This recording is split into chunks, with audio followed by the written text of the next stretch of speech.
Good day, folks. Sean here from Air Photography.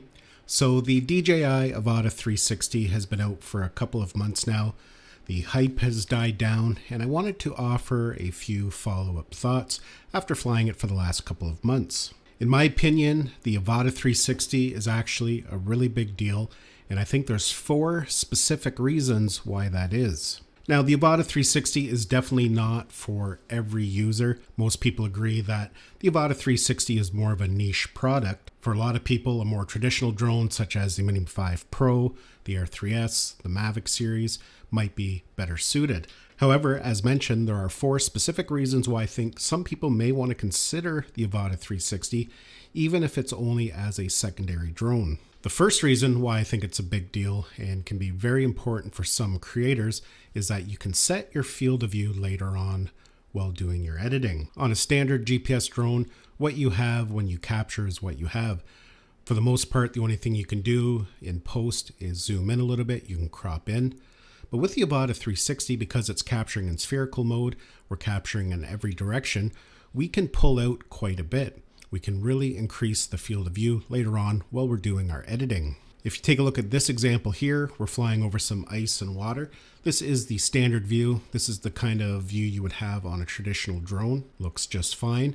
However, you can see when we pull it back, when we really increase the field of view, it shows a lot more texture of the ice, more of the environment, and it just looks a lot better in my opinion. Now, doing those extremely wide fields of view, you are going to introduce some distortion, so it's not going to be good for every situation, but for a lot of flights, you can really get creative with your field of view, and again, that's something you can do later on. You don't have to make that decision in the moment.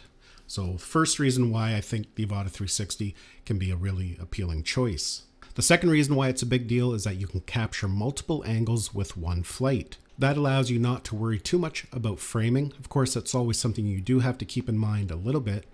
You can just go ahead and do your flight. Later on while editing, you can export a forward-facing clip, a rear-facing clip from the side, the top, the bottom, and of course, a combination of movements throughout the flight. Again, on a traditional drone, what you capture is what you capture. You can't change the perspective later on. That usually requires multiple flights, and in some situations, you only have one chance to get what you're trying to grab.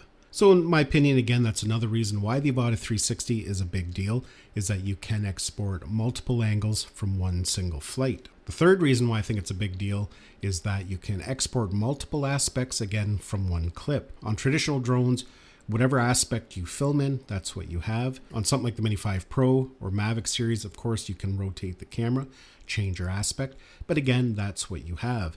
If you want to change it to a different aspect, that requires cropping of the video. But with the Avata 360, that aspect can be set later on while you're exporting. So if you're a person who's capturing from multiple different types of platforms, perhaps some short form content, long form content, you don't have to worry so much about the framing and the aspect. Again, that can all be done while you're doing your editing. Now, the fourth reason, and what I think is the most important reason why this is a powerful tool and a really big deal, is its tracking capabilities. Tracking can be done whether you're flying with goggles or with a standard remote. And with that said, tracking is not important to everybody.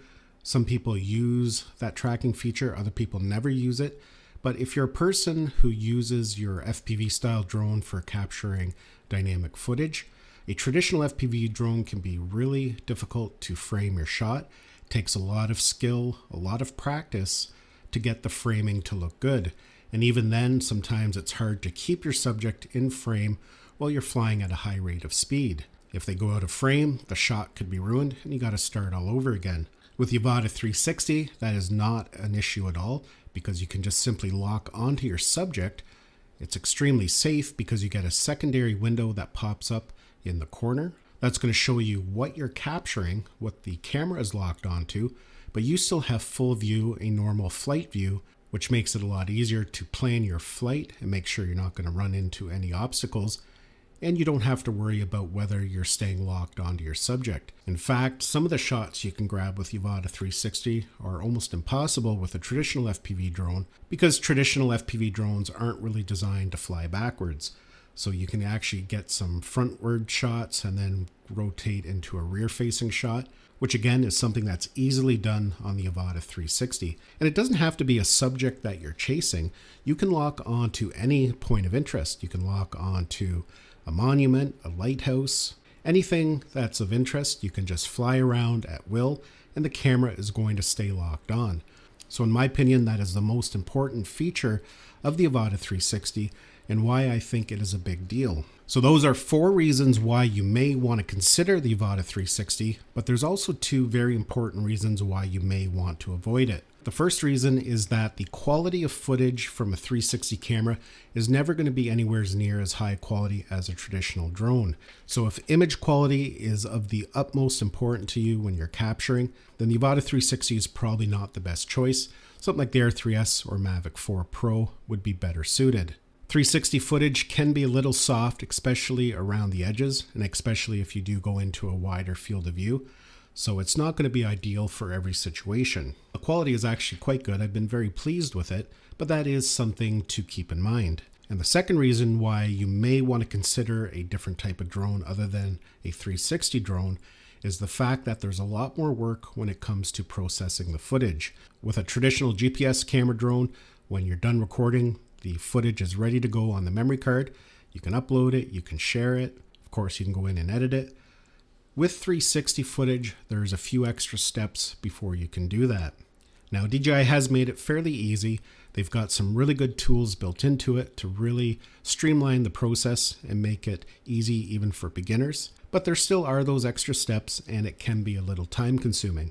For some people, they just don't want that bother. They just want to be able to upload their footage when they're done. So that is again something to keep in mind before deciding to go with a 360 drone. Now for myself, this is not going to be a primary drone that I fly. It's just going to be another tool that I use depending on what I'm trying to capture. And on top of that, sometimes I just fly it for fun. I may not even be filming anything. Sometimes I don't even hit record. I'm just out flying around in the goggles for a fun and immersive flight. Now, if you're wondering what the case was that I was using in this video, that is by Lycus. I've reviewed a lot of their cases over the years on my channel. They make a good quality case and they're affordably priced. And the one for the Avata 360 is really nice because it can store the goggles and a controller, so you have both with you if you're out flying. The soft case that comes with the Avata 360 is actually really nice. It holds everything, including a controller and goggles as well, but doesn't offer a lot of protection if you're going to be doing a road trip or traveling with your drone. On top of that, the Lycus case is waterproof, so that will keep your drone protected. If you happen to be paddling into a location, you're on a canoe, perhaps you get caught in some rain, or the canoe accidentally tips over, you know your gear is going to be protected. So those are my thoughts on the Avata 360 after flying it for the past couple of months and why I think it's a really big deal. I'd love to hear your thoughts on the Avata 360. If you purchased one, have you been happy with it? What are your thoughts? What has your user experience been like? Please let me know down in the comments. I want to thank you for taking the time to watch this video. Hopefully you enjoyed it and found it had value. Thanks a lot for watching, and we'll see you in the next one.